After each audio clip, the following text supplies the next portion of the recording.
The forest stood silent, a wall of trees, dark and menacing.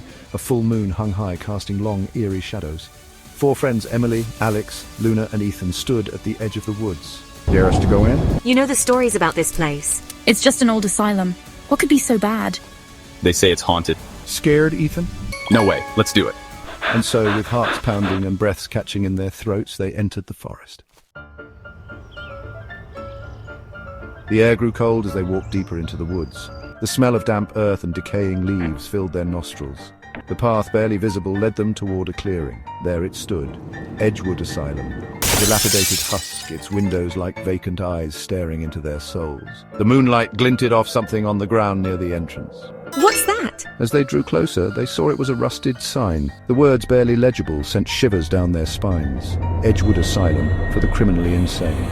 This is a bad idea. Let's see what secrets this place holds. The asylum's interior was a nightmare of peeling paint, crumbling plaster and shattered glass.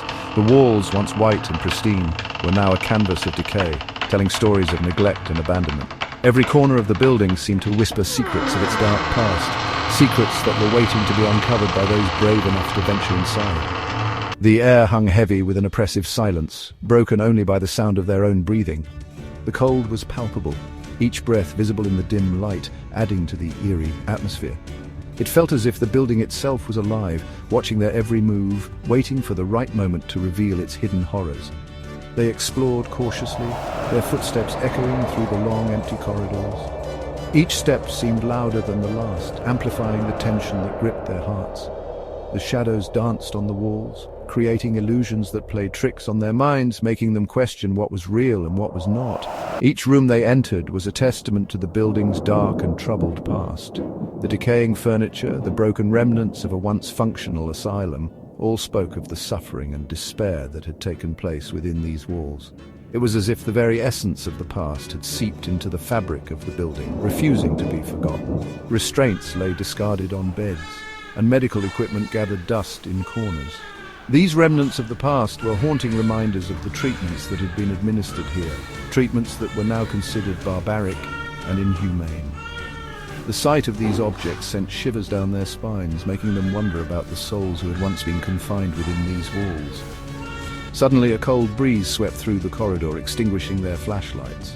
The darkness was immediate and complete, wrapping around them like a suffocating blanket. Panic set in as they fumbled to relight their torches, the cold air biting at their skin, making them feel as if they were not alone. In the momentary darkness, a fleeting shadow seemed to move at the edge of their vision. It was quick, almost imperceptible, but enough to send a jolt of fear through their bodies. Was it a trick of the light, or was there something more sinister lurking in the shadows, watching them, waiting for the right moment to strike? Did you see that? The voice was shaky, filled with a mix of fear and curiosity. It was a question that hung in the air, unanswered, as they all strained their eyes, trying to pierce the darkness that surrounded them. See what? The response was hesitant, almost disbelieving. It was as if acknowledging the presence of the shadow would make it real, would bring it closer to them, and they were not ready to face that possibility. A shadow. It disappeared into that room. The words were barely a whisper, filled with a sense of dread. They all turned to look at the room in question, its doorway a gaping maw of darkness. What lay beyond it was unknown, but the presence of the shadow had changed everything. The asylum was no longer just a decaying building, it was a place of fear, a place where shadows moved and secrets waited to be uncovered. The room was different. Unlike the others, it wasn't empty. A heavy wooden desk sat in the center, illuminated by a single beam of moonlight. The air was thick with an unspoken history, as if the walls themselves whispered secrets of the past. Dust particles floated lazily in the moonbeam, adding to the room's ethereal quality. The desk, though old and worn, stood as a sentinel of forgotten times, its surface marred by the passage of countless years. On the desk lay an ornately carved wooden box. Its intricate designs hinted at a craftsmanship long lost to time. Drawn by an unknown force, Emily reached for the box, her fingers trembling with a mix of curiosity and trepidation. The box seemed to call to her, its presence both inviting and foreboding. She hesitated for a moment, feeling the weight of the decision she was about to make. Inside, nestled on a bed of faded velvet, lay a silver amulet. The amulet's surface gleamed faintly in the dim light, its luster undiminished by the passage of time. The velvet lining, though worn and frayed, still held an air of elegance as if it had once been a prized possession. Emily's breath caught in her throat as she gazed upon the amulet, sensing its significance. It was a circular pendant engraved with strange symbols that seemed to writhe and shift before their eyes. The symbols were unlike anything Emily had ever seen, their meaning elusive and enigmatic. They seemed to pulse with a life of their own, drawing her deeper into their mystery. The pendant's surface was cool to the touch, sending a shiver down her spine. As Emily lifted the amulet, the room grew noticeably colder. The temperature drop was sudden and severe, as if the amulet had drawn the warmth from the very air. Emily's breath became visible, forming small clouds in the frigid atmosphere. She could feel the cold seeping into her bones, a chill that went beyond the physical. A low hum resonated from the pendant, vibrating against her palm. The sound was both soothing and unsettling, a constant reminder of the amulet's power. The vibration grew stronger, as if the amulet was awakening from a long slumber. Emily could feel the energy coursing through her, a connection forming between her and the ancient artifact. I don't like this. Put it back. The voice was urgent, filled with fear and desperation. It cut through the eerie silence, a stark contrast to the calm hum of the amulet. Emily's companion, eyes wide with terror, pleaded with her to let go of the pendant. The room seemed to close in around them, the darkness growing more oppressive with each passing second. But it was too late. The moment Emily touched the amulet, a wave of energy surged through the room, plunging them into darkness. The force was overwhelming, knocking them off their feet and sending objects flying. The room was filled with a cacophony of sounds, the hum of the amulet now a deafening roar. Emily could feel the energy enveloping her, a powerful presence that seemed to reach into her very soul. The darkness was complete, an all-consuming void that swallowed everything in its path. And in that moment, Emily knew that their lives would never be the same again. When their vision cleared, the room was filled with ghostly figures. Translucent and shimmering, they moved like phantoms, their eyes burning with a cold, ethereal light. Whispers filled the air, fragments of conversations from another time. They spoke of madness, of experiments, of a darkness that consumed all who crossed its path. Erin, paralyzed with fear, could only watch as the ghostly figures converged on Chloe, their spectral hands reaching for the amulet. We have to get out of here. But as they turned to flee, the shadow they had seen earlier solidified in the doorway, blocking their escape. The shadow no longer resembled a fleeting darkness. It was now a towering figure composed of pure, malevolent energy. Its eyes glowed with an eerie red light, burning into their very souls. The whispers reached a deafening crescendo, swirling around them like a vortex of terror. The shadow raised its hand, and the air grew heavy, pressing down on them with an unseen force. We're trapped. Chloe, clutching the amulet, felt a surge of desperation. She didn't understand what was happening, but she knew they were in terrible danger. Erin screamed, her voice raw with terror. Panic surged through them. They were trapped in a room with a malevolent entity and surrounded by the ghostly echoes of the asylum's tortured past. Liam, summoning a burst of courage, charged at the shadow. But his hand passed right through and the shadow merely turned, its red eyes burning into Liam's soul. The shadow advanced, its form shifting and swirling like smoke. The ghostly figures pressed closer, their whispers morphing into shrieks of rage and despair.